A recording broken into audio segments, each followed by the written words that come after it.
Halo semuanya, kali ini kita akan bahas tentang bagaimana melakukan forwarding email untuk Gmail dan Outlook.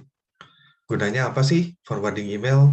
Gunanya untuk monitor akun email yang mungkin jarang kita buka. Oke, sebelumnya perkenalkan dulu, saya Oscar Kanalin. Saya dosen di Universitas Kristen Maranatha, Indonesia, dan juga kandidat PhD di University of Newcastle, Australia. Nah, kenapa perlu forwarding email? Ya, kadang-kadang kan kita punya lebih dari satu email ya. Dan permasalahannya adalah setiap email punya fungsi masing-masing. Sebagai contoh, mungkin kalau kita sebagai mahasiswa, biasanya minimal punya 2 buah email aktif. Satu adalah email pribadi, satu lagi adalah email universitas. Jadi kalau contoh di Maranatha, misalkan, kita biasanya punya email maranatha.ac.id.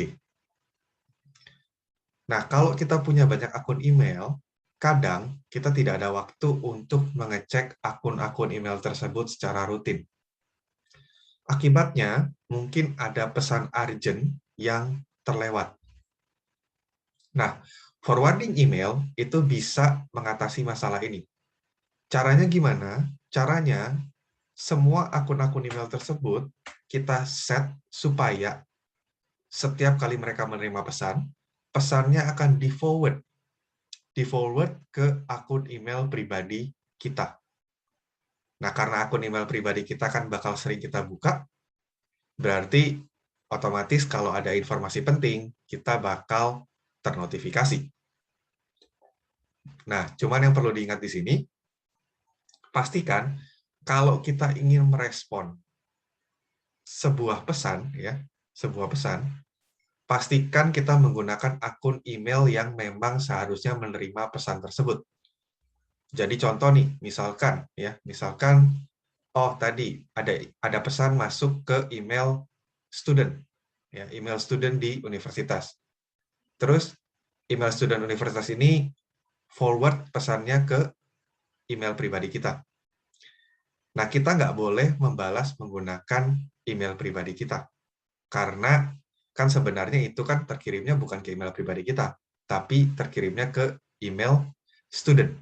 Jadi kalau mau balas, harus buka email studentnya, baru balas melalui email tersebut. Nah, sekarang kita akan langsung masuk saja ke tutorialnya, bagaimana melakukan forwarding. Saya akan mulai dengan Gmail dulu, lalu setelah itu kita akan pindah ke Outlook. Oke, pertama, kita perlu buka akun email asal, ya. Jadi, akun email yang pesan-pesannya nanti akan di-forward atau diteruskan ke akun email tujuan. Contoh misalkan seperti ini, saya sudah buka ya. Saya tinggal klik setting. Lalu see all settings. Dan saya klik forwarding and pop or map. Setelah itu ada menu yang namanya forwarding. Nah, ini yang akan kita observasi lebih jauh. Pertama-tama, kita perlu tulis forwarding address-nya, alias akun email tujuannya. Jadi misalkan di sini saya tuliskan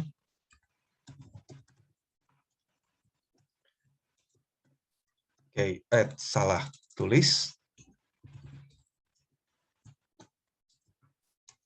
Oke, misalkan saya ingin meneruskan ke email dummy. Lalu saya tinggal klik next. Akan keluar konfirmasi, kita klik proceed. Nah, akan muncul pop-up seperti ini. Pop-up ini bilang bahwa ada kode konfirmasi yang dikirim ke email tujuan. Jadi kita perlu buka akun email tujuan, kita perlu konfirmasi terkait proses forwarding ini. Kalau tidak, kita tidak akan bisa melakukan forwarding. Maka kita buka akun email tujuannya. Misalkan ini sebagai contoh. Nah, akan ada email masuk seperti ini, Gmail Forwarding Confirmation. Tinggal diklik, lalu cari link yang paling panjang, dan diklik.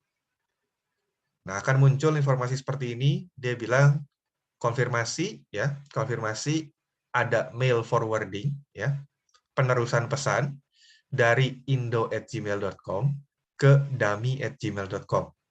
indo@gmail.com ini adalah email asal kita, sedangkan dummy@gmail.com adalah email tujuan kita. Tinggal klik confirm. Nah, kalau sudah tampilannya seperti ini, ya, artinya kita sudah selesai untuk setting di email tujuan. Sekarang kita perlu balik lagi ke email asal. Ya, jadi memang kalau Gmail prosesnya cukup kompleks. Dari akun email asal kita refresh. Nah, akan muncul tampilan seperti ini, ya, di forwarding and pop or map. Ada menu baru yaitu forward a copy of incoming mail to dummy@gmail.com. Nah, di sini kalau misalkan kita mau melakukan proses forwarding, kita tinggal klik. Lalu jangan lupa nanti di bawah kita save changes. Nah, di sini ada menu juga, ada drop-down menu, ya, ada 4 pilihan. Tapi kalau saran saya sih tidak diganti. Tapi ya sekedar informasi saja. Jadi kalau yang pertama ini artinya pesan yang masuk ke email asal, ya, akan tetap disimpan apa adanya dan dianggap belum dibaca. Kalau pilihan yang kedua, artinya pesan yang masuk ke email asal akan tetap disimpan, tapi dianggap sudah dibaca. Lalu kalau yang ketiga, pesan yang masuk ke email asal akan di-archive. Atau pilihan yang keempat adalah ketika pesan masuk ke email asal, dia akan diteruskan lalu dihapus. Jadi tidak ada lagi datanya di email asal. Nah, kalau saya pribadi lebih prefer yang pertama. Karena supaya ada backup. Kalau misalkan email yang diteruskan ada masalah, kan kita punya cadangannya, gitu istilahnya. Oke, kalau sudah, tinggal di Save Changes. Nah, kalau kita sudah mendapatkan notifikasi di atas seperti ini, ya, you are forwarding your email to dummy@gmail.com, maka artinya kita sudah sukses melakukan konfigurasi email forwarding. Jadi nanti begitu ada pesan masuk ke email asal ini, akan diteruskan ke email tujuan, yaitu dummy@gmail.com. Nah, gimana kalau Outlook? Outlook sama caranya, kita klik Settings, lambangnya di kanan atas, lalu pilih View All Outlook Settings. Lalu cari yang namanya Forwarding. Nah, ini tinggal dicentang. Masukkan alamat email tujuannya. Misalkan nih, saya masukkannya yang tadi lagi ya, dummy lagi. Oke. Nah, kalau sudah nanti tinggal di-save, maka itu otomatis selesai konfigurasinya. Nah, di sini ada checklist ya, checklist apakah kita mau menyimpan salinan pesannya atau tidak. Nah, kalau saran saya sih tetap dicentang, tapi kalau tidak dicentang juga silakan. Artinya kalau tidak dicentang, maka pesan yang masuk ke email Outlook ini akan dihapus setelah di-forward. Kalau sudah tinggal diklik save. Nah, lalu kita close. Nah, bagaimana cara tahunya bahwa forwarding-nya sudah berhasil dikonfigurasi? Tinggal di refresh. Di refresh, lalu kita tunggu sebentar. Nah, kalau sudah akan muncul notifikasi di kanan atas ini. Ini akan selalu ada. Jadi kalau kita forwarding-nya dinyalakan, dia akan selalu muncul pop-up seperti ini. Oke, seperti itu saja. Semoga membantu. Terima kasih.